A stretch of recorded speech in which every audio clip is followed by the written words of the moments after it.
Superior victory for family, and we are so excited because God will be doing extreme things for us in this week. Now, don't forget to like, subscribe, and also share the link of this episode to your friends and family. Gospel Manager is now live. Now, for one of time, I want to acknowledge everyone who had always sent in their comments, sent in their questions. You are a big part of this family, and we want to say thank you. God, keep doing that. Share the links and let everybody know that Gospel Manager is live. I'm not alone in the studio. God's servant is live, and I will leave the floor now for him to give his opening remarks and set the course for this morning's episode. Good morning, Dad, and Morning. welcome. How are you? Fine, thank you, sir.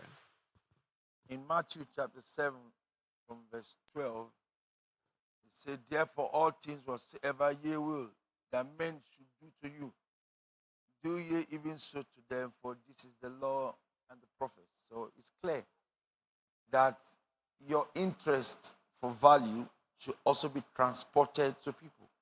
What I want, I should give. So let's be wise to know what we want is what we should give.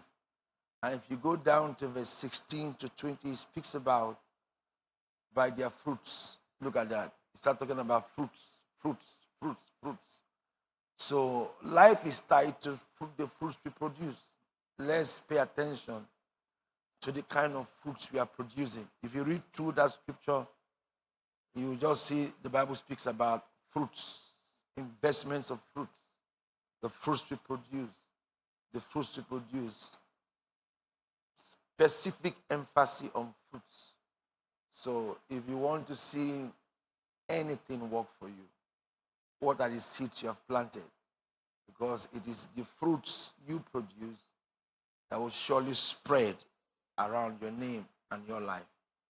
I propel everyone to get themselves into seeds and fruits that will produce positively. In Jesus' name.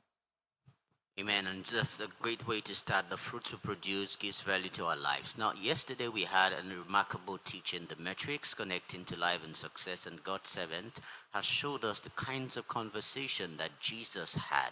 This morning we'll go a little bit elaborate on it as we learn also from God's servant more details on that text.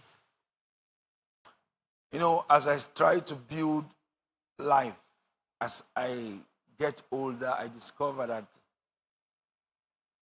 conversations are products of imagination. How a man reasons is how the man builds conversations. And Jesus was a man that had some sectors. He was wise, he was knowledgeable, he was a man given to teaching. So it was clear that it literally affected his conversation. He had genuine understanding over things. The Bible speaks about the Hebrew in Isaiah 11 from verse 3. It says, he shall have quick understanding. He shall not deal by the sight of men or hearings of men, but he will deal by the sight of his understanding. Now, Hebrews chapter 5 from verse 12 precisely speaks about, or to 14, about exercising your thoughts for the springing of good and bad, so you can define between good and bad. Don't get sentimental about taking decisions that proves right. Isaiah 1 talks about learn to do good, learn to do well. It means it's something you have to understudy, learn to do well. So Jesus had those series of conversations because of how he was thinking, how he sees life, how he reasons. So it affected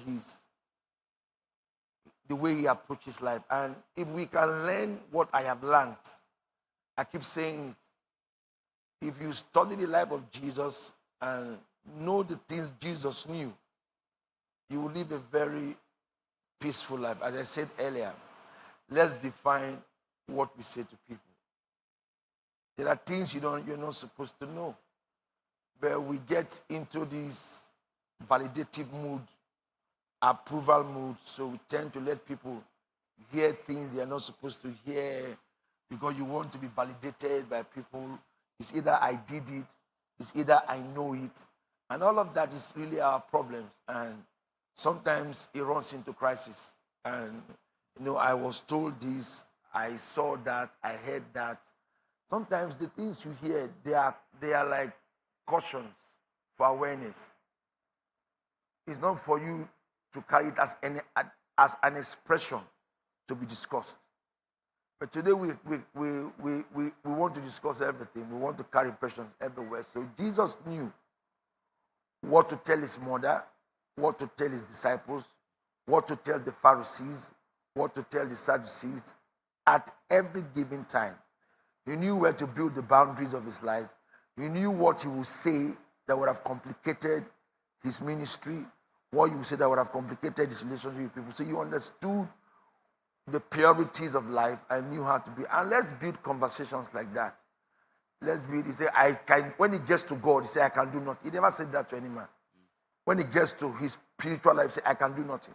Except when he gets to God, I can do nothing. When he gets to man, instructions. When he gets to his disciples, parables. When he gets to clarity, he speaks about it. So he really had boxes around his life. And if we learn like that, there will be no problems to solve here on the earth. And I pray we have the understanding. Thank you. Yes, sir. Thank you so much, sir. Now we'll take this question from Victor. And he says, good morning, Pastor. Many young men today grew up without present fathers. And now we are raising families without having seen healthy examples ourselves. Pastor, what is the long-term effect of fatherlessness on society, and how can men break this circle? Because I grew up without a father, and if not for my uncle who stood by me all through thick and thin, I probably would have been wayward, as I see some of my friends who grew up without a father. How can this be checked, sir? You know, celebrating maturity, people think is by conversations we make. You know, people celebrate maturity by conversations they make. So instead of, you know, Proverbs 22 from verse 6 is not just for children. It's for adults. We say, train up a child. That context may not be for a child. It may be for a human being. Train up anything that must be mature, must be trained. And now Paul now progressed in 1 Corinthians 13:11. He says, when I was a child, I behaved like a child. When I became a man, that was an adult talking. That's a trained lawyer telling you that it's not by age count, it's by renewal of the mind. That was a mature man talking. He was not a child. And he was not an illiterate. He was a proper educated guy. So he's telling you that if you don't renew yourself by maturing yourself, so if you want to see a mature son, you will tell me the mature father that trained him. You know, growth is all about discipline, and discipline is a person. And we should learn to appreciate that discipline is a human being.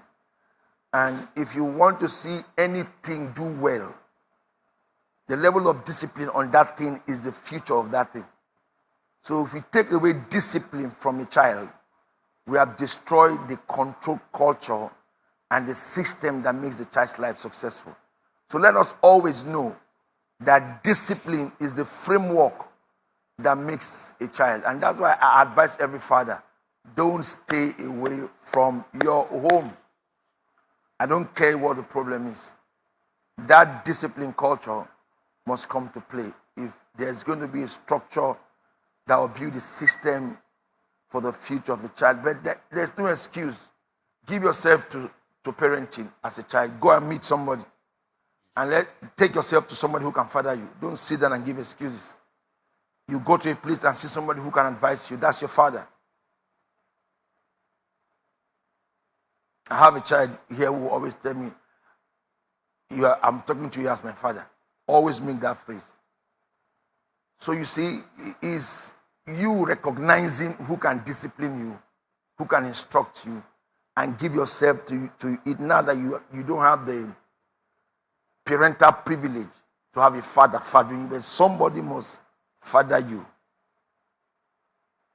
My spiritual father did something I love. He has lost his both parents, but he has adopted parents in his church who he reports to as a son. biological parents. So you don't have an excuse to give why you don't have a father in your life. There are responsible fathers everywhere. Are you going to accept? How can a boy be a father and raise children? How a boy is a father raising children? So what is he going to tell them? What is he going to say to them?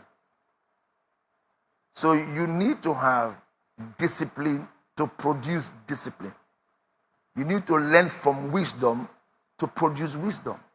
So if you don't have these things, the after effect may not be when you are alive, it may be when you are no more there. It will tell on the children. So give yourself to parental control. To anybody you see has the capacity to instruct you, to discipline you, to tell you sit down, and you sit. It's as healthy as taking good medicine into your system. Thank you. Thank you so much, sir. Now we move to the next question, and this one is from Ada. Ada says, "Good evening, Pastor. The more successful I become, the fewer genuine relationship I seem to have. Sometimes I wonder whether people love me or simply love my usefulness. How can one discern genuine relationship in this world where everybody chases the value and measure your impact by what they could get from you?"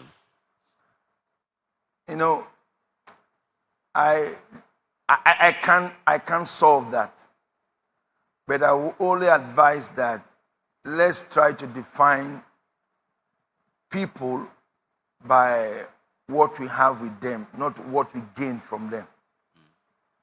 You see, this gain approach to life is what has brought so many crises in our lives. If we stop putting gains before us, we are going to have very good relationships around us. So let us put around us.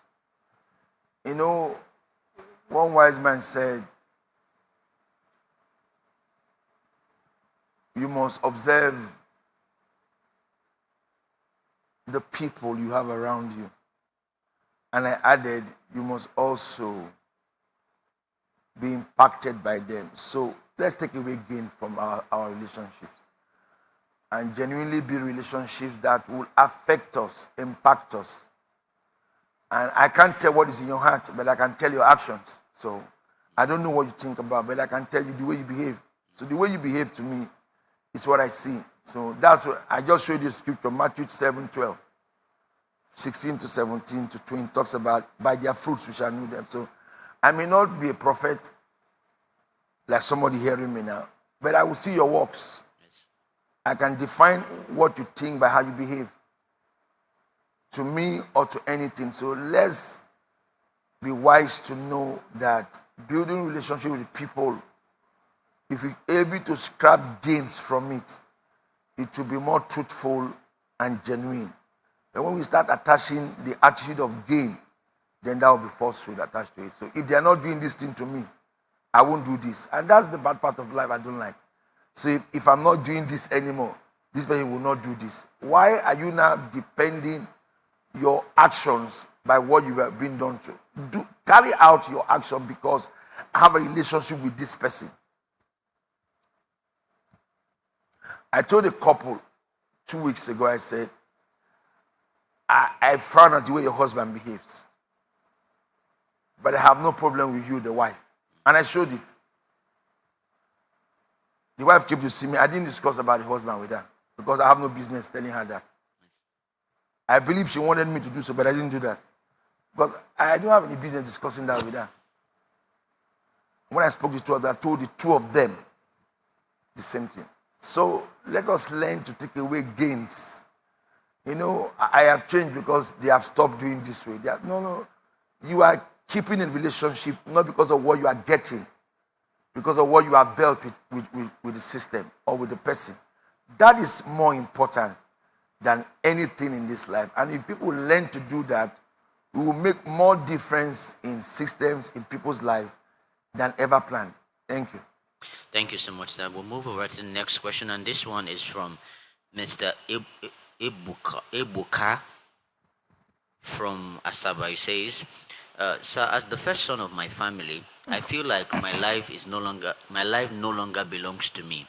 Every salary, every promotion, every opportunity immediately becomes a family responsibility.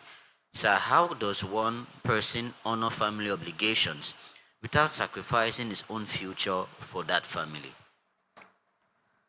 We live in a very, very demanding culture, a culture where those who there are so many rights. The culture has so many rights, and the rights are too many. Yes.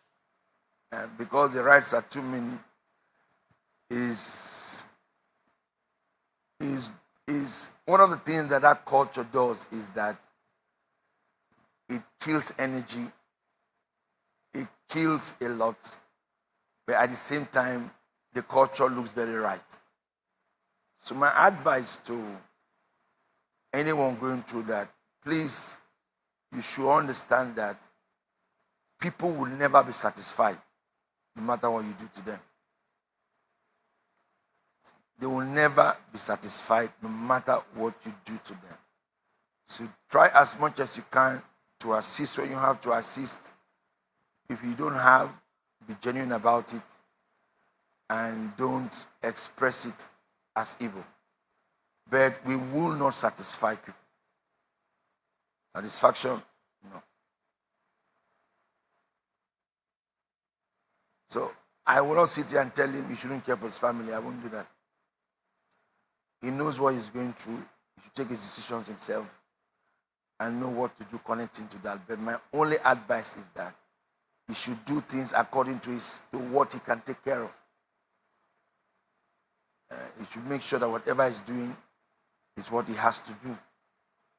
Not because he needs to look good. And I told you, don't look good before your people. Your people. How do you want to look good before your brother and sister? That thing I don't understand.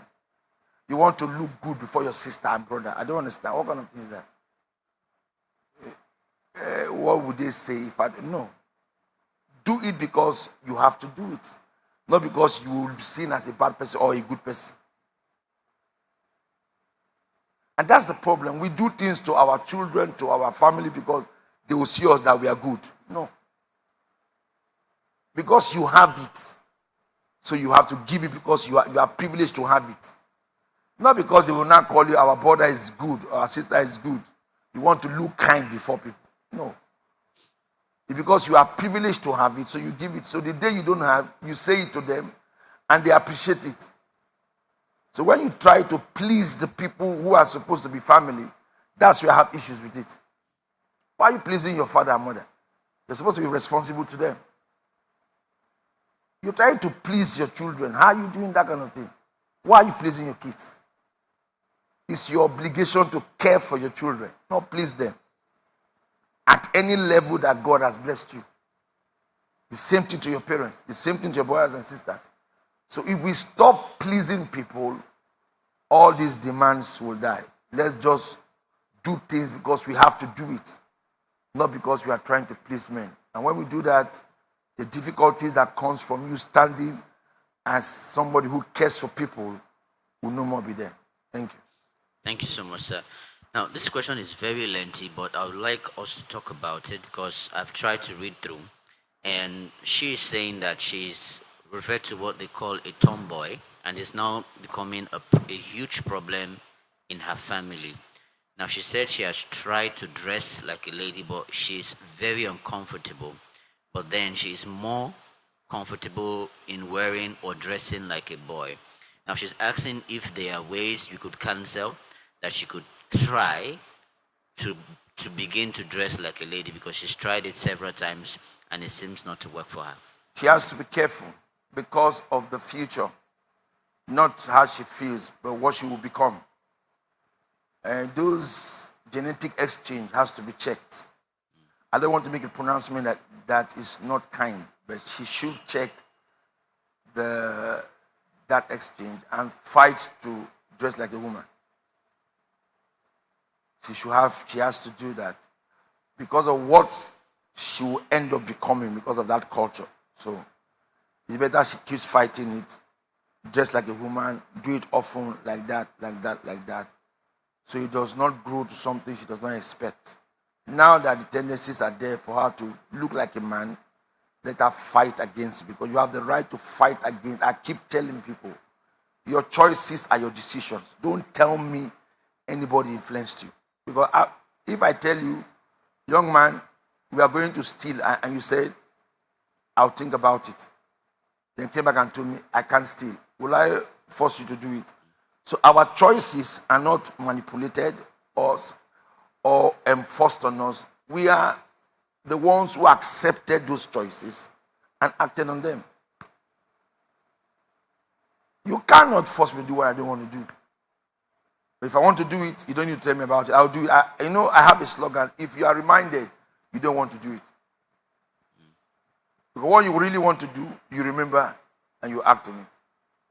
Anything you are reminded to do, you don't want to do it.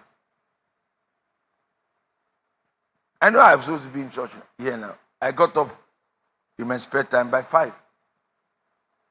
What do I do at that time? Is to read my Bible and read a book. I've done all of that.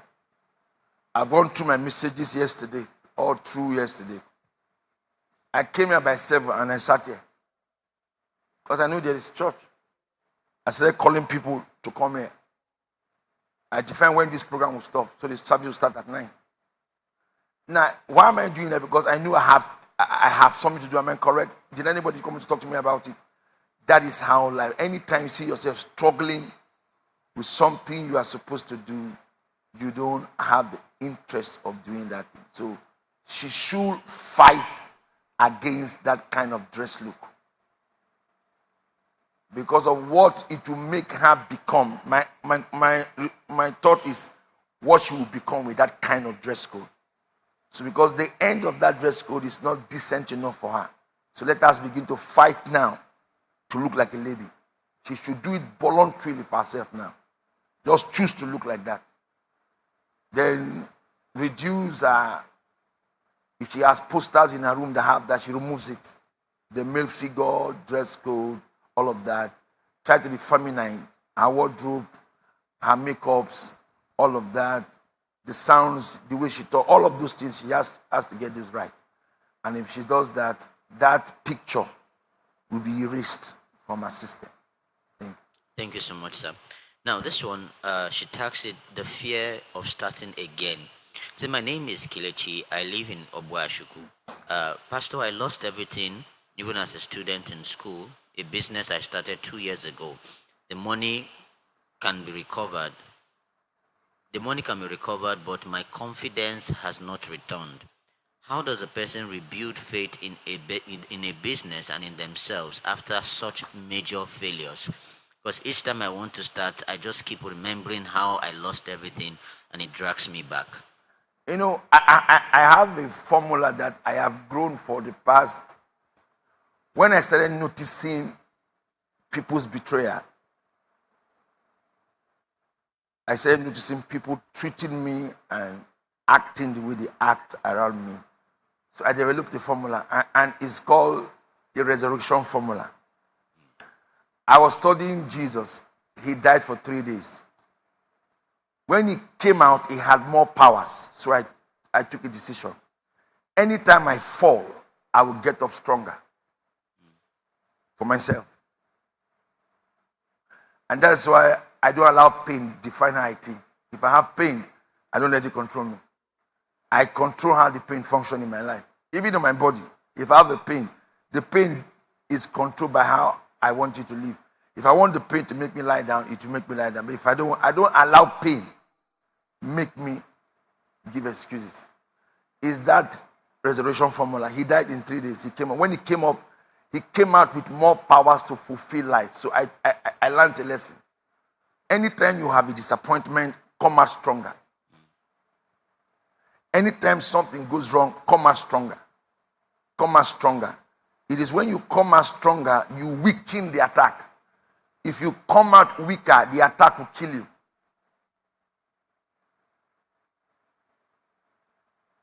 And that's the formula I've gotten for myself. And that's the way to live. Because every attack against you is for your tomorrow. When you face too many problems, it's your tomorrow. It's not. Joseph, did he offend anybody? Joseph never offended anybody. It's just that tomorrow that the devil was fighting against. Who did David hurt? Nobody. It's just that tomorrow. So the devil will bring so much against you. If you're not careful, you will bow to it and lose tomorrow. And you know, I gave you a calendar yesterday. You see, discernment is a very powerful thing. You know? Discernment. You must seek for discernment in your life. Discernment? Now. When you have that, you are so relaxed. You know if everything falls, you will still stand up and succeed. So, don't be broken. Stay focused and keep moving on. That's the part of life that I love. Thank you. Thank you so much, sir. Now, this question now is on legacy. And it says, Good morning, Pastor. My name is Chukuma from Onitsha. If a man acquires wealth, influence, and status but fails to raise worthy successors, has he truly succeeded? What, in your view, sir, is the greatest legacy a person can leave behind? I ask these questions from a place of my reviews and pondering about life and how it really works. Your life should be your first legacy. How you lived it. How impactful is your life?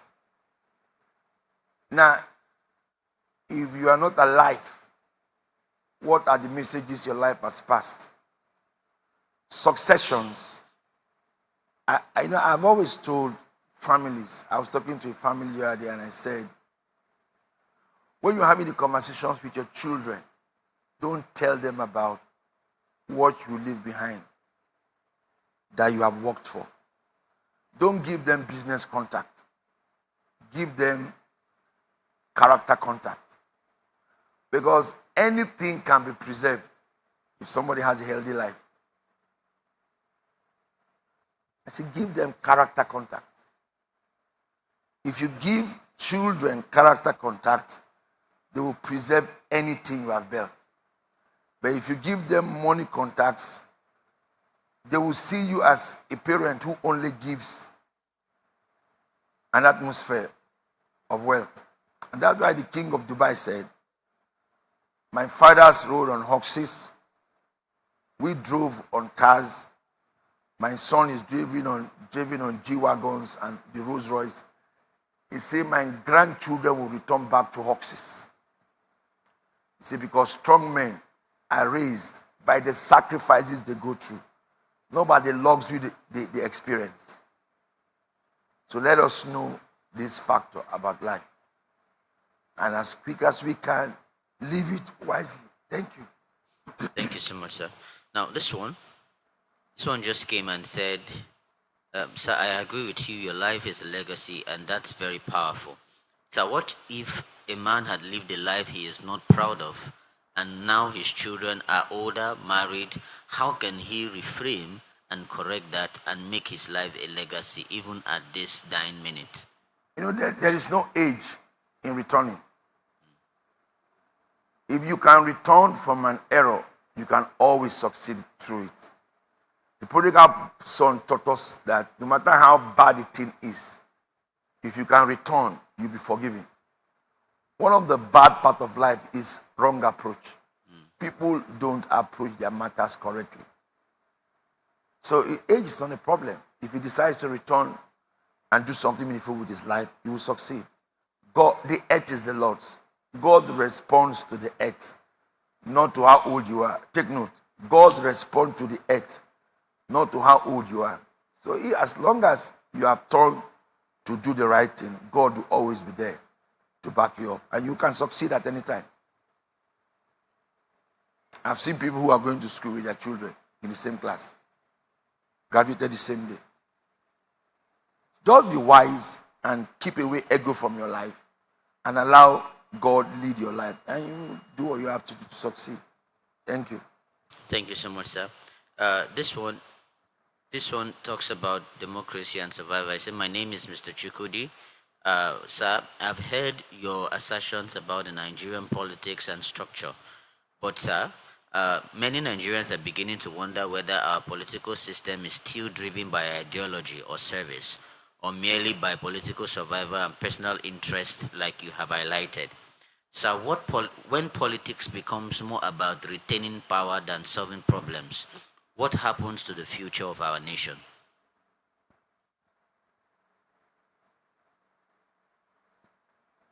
You know, our system has one common denominator, and that is simple. I will do better. I am the best man. That's when people talk the I thing, the I factor. That is where stagnation breeds its quality from. So, if we talk about we have built the problem of this country is not corruption. Hear me today. The problem is country, we have not built structures that will succeed. Now, if you are following Senegal, what is happening in Senegal? The Faye guy who is the president, Sanko who was the prime minister, the IMF is a foreign investing program that is being governed, I think it connects to France and Europe. And the Faye, the president, is literally involved in it. So the Sanko guy is an indigenous thoughter. He thinks indigenously. He does not believe in AIDS. So Faye came and who is Faye? Faye is a party man that Sanko himself brought into power because he went to prison and he could not run for election because in the opposing party. So he now brought his friend Faye to run for president. So when he won, Faye made him prime minister. He was already a member of parliament in Senegal. So when they brought the case to the cabinet, parliament, Sanko refused. They were trying to go against it. So the president got angry and fired him. He fired Sanko out of as prime minister, appointed something Daura as prime minister now, who is an economist. He is a like man like the president. Now, you know what Sanko did? He went back to the house. The president of the parliament resigned. He has his followers in that Senate parliament. They are up to 132 members in the parliament that are allegiance to Sanko. All Sanko did was the president of the Senate to resign. He came in and he was elected by a member as president. So now he's not the president of the body, heading the entire system, going against the law of the executive laws that are not supposed to be. So our legislatives should stand and take decisions when the executive body takes it and say, no, this bill will not pass. That's what is happening to Senegal now. So we have Faye who is against what he's doing. But this systems, our problem is structures. There are no visible structures that can contain decisions that are not right. So corruption is personal, but the structures that are not there is making corruption a systematic thing. Yeah. Because the moment those structures are there, the personal interest of corruption will be eaten up by the system. So the systems are not there, so corruption now is becoming personal. So when corruption is personal, interest will strive. Going against people will strive. And of course, you and I know when interest and going against people will strive, there will be no growth. No matter how much money we have, there will be no growth. So where we are is a system crisis. And if we deal with our system crisis, we will see elections being prepared for with visions, scripts, planning, hopes, faith, actions in the future. Thank you. Yes, sir. This still on politics. This is taking another twist to that question. This one says, sir, my name is Amadi from Port Harcourt. Across Nigeria, many elected leaders appear to be accountable to political godfathers rather than the people who voted for them. Pastor, can true development occur in a system where loyalty to powerful individuals is stronger than loyalty to the public. The word Godfather maybe is our problem. You don't get into power on your own. Somebody put you in power. It's like the fire of a guy. The fire of a guy was brought into power by the sanko of a guy. So there's no need to fire such a person. You would have had conversations. Godfatherism maybe is sounding very mystical.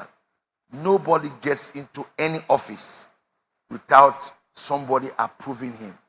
And it's simple. You must play the game of the one who put you there, whether you like it or not. Don't change. Even God told Adam, the day you eat of this fruit, you will die. Let's not destroy that fact that in life, if privileges are given to you, there are conditions attached to it. And you must play along with it. So the day you say you will not go play along with it, you're going to have issues. So maybe the word Godfatherism is a problem. Know that any opportunity you are given by any human, there's an expectation from your part to carry out. And if you don't carry out that expectation, you have issues. So there is no way you can lead in the human culture without human approval.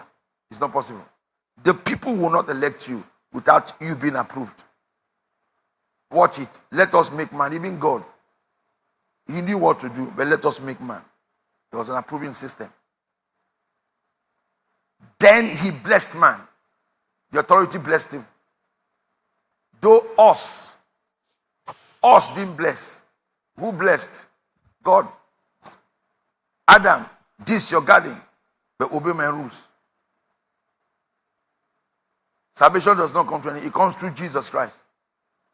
So there's always a source to a throne. And you must always know what it takes to sustain the throne. Is by honoring the man who gave you the throne. So that will never be taken from life. If you do, you are bound to have a lot of crises. So let's be wise in handling that. Thank you. Thank you so much, sir. That's very powerful. There's always a source to a throne, and we must do all that we can to sustain what gives us that access to the throne. Now, this still in politics. This one is concerned about intelligent people avoiding politics. They said, "My name is Daniel from Enugu. Many educated, competent, and visionary Nigerians avoid politics because they believe the system is too dirty and it may probably soil their names and their legacy." Now, Pastor, my question would be, if good people continue to stay away from governance because of their fear of being too dirty for the system, who then reforms our system? This is becoming a concern to me as I study all the political pundits in the country at this time. Politics is not dirty. Politics is a decision-making game that provokes presentations and is simple. I said it earlier here. Until we build systems that make people accountable, we will not do politics effectively. You see, it is not the man who is in power that is accountable to himself. It is the structures that took him to power that controls his decision. So, if I get into power, if I love to do politics, and there are structures, I don't need to be seen corrupt. Because if you have tendency to be corrupt, the system tells you, don't go here, don't go here. But I will advise, everybody can do politics. But the problem in politics is because there are no structures around politics around here, it's looking very corrupt. So somebody can tell you, we shall do roads. So when they get into power, they don't do the roads.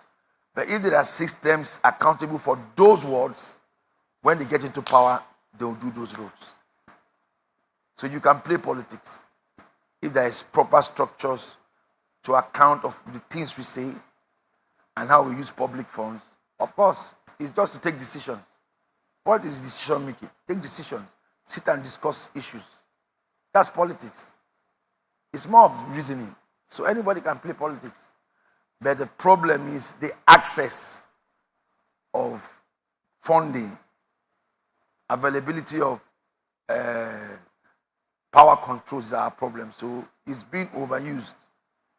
And when it's overused, that's where we say it's now corruptive.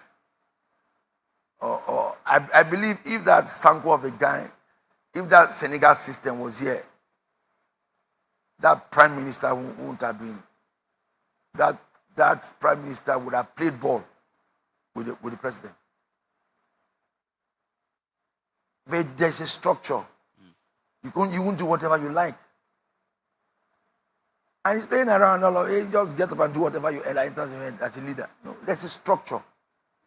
And that is what makes politics, that is what protects politics. The the Western system has it. There's a structure. There's a kingship. There's a parliament. The parliament reports to the king. They go to meet him in his chambers. So you're not the boss of yourself. When you have that structure working for you, it's cheaper that even a professor in university can do politics. Even you and I can do politics.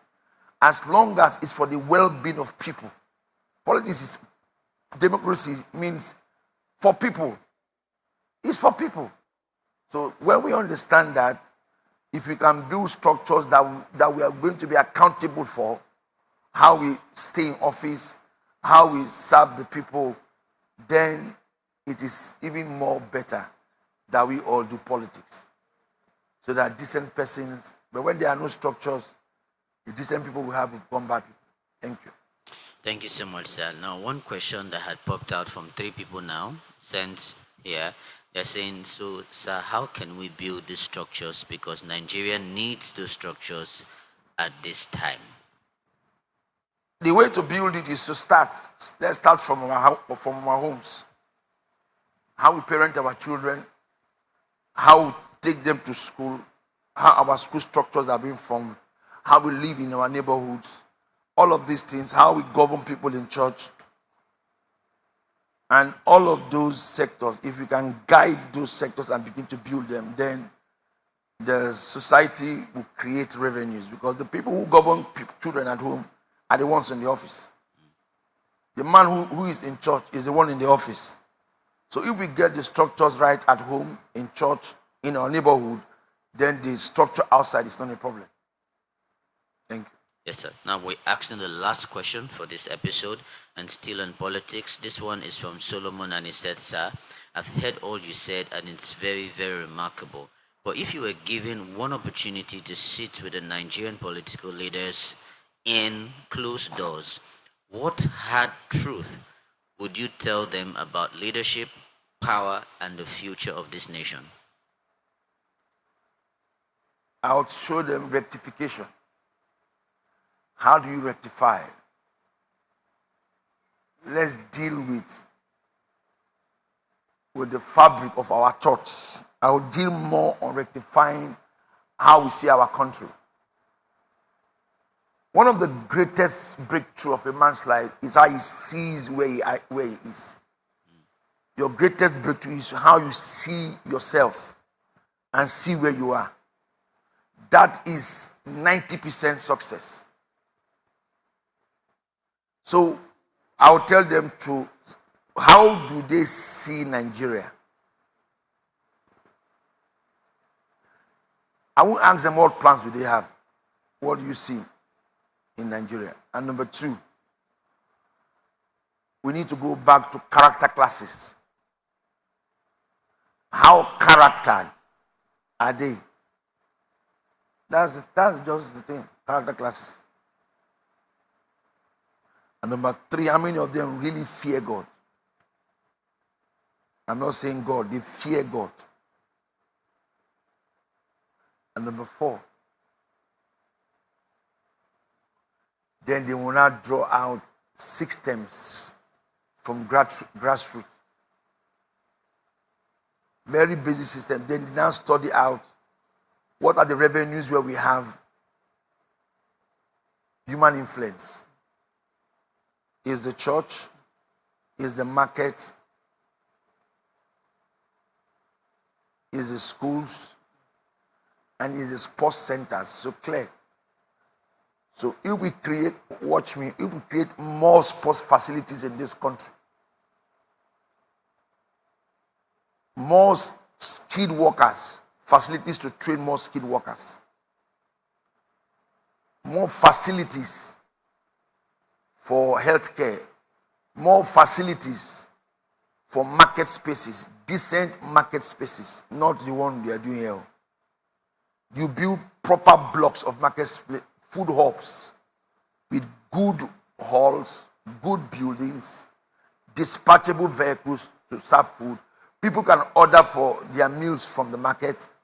It's being transported to their houses.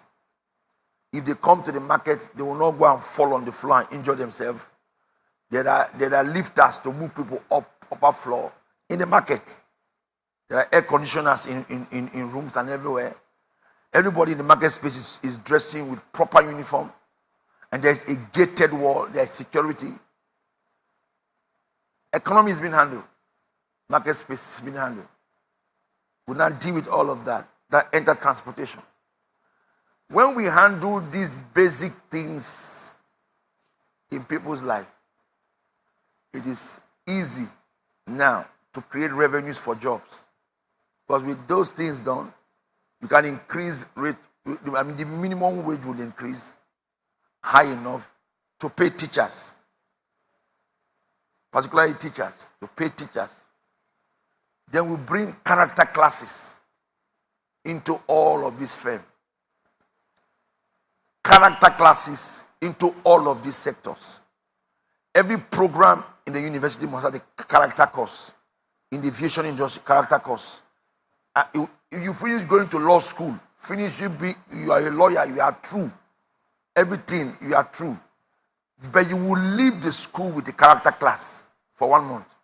They will just teach you on manners, on how to behave. You finish becoming a doctor, you are taught on character. You finish becoming a pastor, you finish going to your pastoral school, you are taught on character. You finish getting married, you finish doing marriage classes, you are taught on character. You finish secondary school, you are taught on character. Everything, skilled man, you have learned how to be an electrician. This, you are taught on character. When we do all of that, you will notice one trace, that the right paths will always be produced. Because when people are guided, people are managed. And when they are managed, they are productive. And when they are productive, they are progressive. And when they are progressive, they are protective. And when they are protective, they are projective. And when they are projective, they will provoke you to success at all times. So these are very tiny spots that anybody can use anywhere now hearing me as a leader in every sector of life. As I'm sitting here now, I've given the Nigerian leader, the Nigerian community, a simple get-go to make this nation one of the brightest and the best on the earth. Thank you. Yes, indeed. Thank you so much, sir. Now, with that being said, please join us at 9 a.m. for the Feast of Celebration. It's going to be an awesome time of praise, prayer, and power as we prepare ourselves for the month of June. Don't forget, stream live at 9 a.m. on the streaming platforms you are watching this, and on Facebook, Honor World International, and also Dr. Maxwell Golden Egbe. The times are 9 a.m., 2 p.m., and 4:30 p.m. as the concluding section. Please get your prayer requests, and don't forget that we are on a fast so that we could activate the blessings of God for the month of June. Join us on Thursday for a midweek service. God's servant is continuing in the teaching series of the metrics, connecting to life and success, taking Jesus as the one who is our metrics example. The time is 4:30 p.m. It is Thursday, the 4th of June, and we cannot wait to have you in service. Join the live stream again on Friday for Gospel Manager at 8 a.m. And also, The Character is by 7 p.m. on Friday, and Battle and Rattle, it's at 10 p.m. So please get your friends involved, share the links, share the flyers to your friends, your families, put it on your status. Let them be part of the remarkable line-up programs that will help us take charge of the month of June. I'll leave the floor now for God's servant to give his concluding remarks and bless us for this week. We owe ourselves a conscious truth. A blinded heart will approve actions that satisfies on a personal base. You owe yourself the conscious truth about life. Live in that conscious truth and open windows in your consciousness. Watch me. Where rebukes and corrections are primarily a part of your life. I repeat again. Open windows in your consciousness where rebuke and corrections, sharp rebukes and correction, are consciously a part of your daily routine in life. You know, I was reading the Bible in Job 21. Show it on the screen. Verse 13 to 15. And it built something in my spirit this morning. It said, they spend their days in wealth, in a moment go down to, look at that scripture. You know, if we pay attention to the Bible, it will make a lot of difference to our lives. It said they spend their days in wealth, and in a moment they go down to the grave. No, leave verse 14. Okay, keep verse 14, look at it. Therefore they say unto God, depart from us, for we desire not the knowledge of thy ways. Go to verse 15. It says, what is the Almighty that we should serve him? What profit should we have if we pray unto him? Access. Give access to your conscience, where rebuke and corrections aligns you to God at every given time.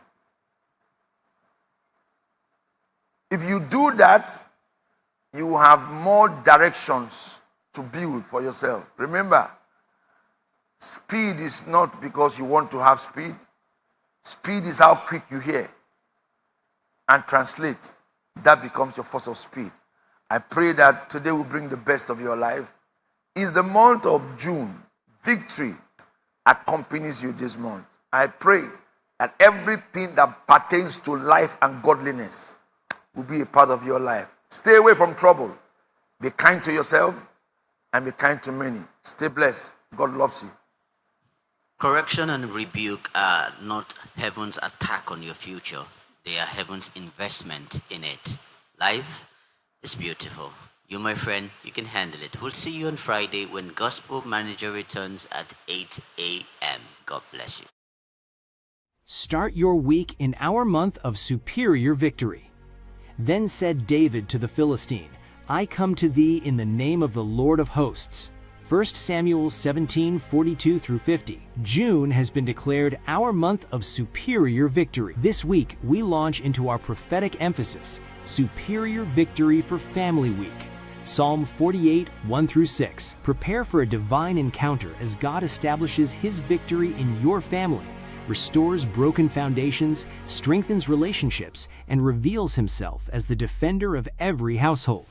Experience the transforming power of God's love, presence, and victory all through this glorious week at Honor World International, Rehoboth City, Monday through Saturday. Pray, press, and publish online morning devotion, 7 a.m. daily. The Gospel Manager live stream, Monday and Friday, 8 a.m. Feast of Celebration, 9 a.m., 2 p.m., 5 p.m. Tuesday. Love Home Fellowship Leaders, Homeowners, and Ministers Training, 4:30 p.m. Thursday, midweek and communion service. Theme, the personality and life of Jesus, 4:30 p.m. Friday, the character live stream, 5th June 2026, 7 p.m. Battle and Rattle, 10 p.m. Sunday, Superior Victory in Business and Career Service, 6:30 a.m., 8:30 a.m., 10:30 a.m. Join us live at Honor World International, Rehoboth City, as we explore the depth, reality, and manifestation of superior victory in every area of life.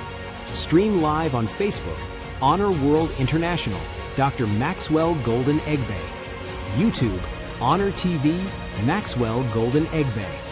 This is your season of triumph. This is your season of dominion. This is your season of superior victory. Come and experience victory beyond words.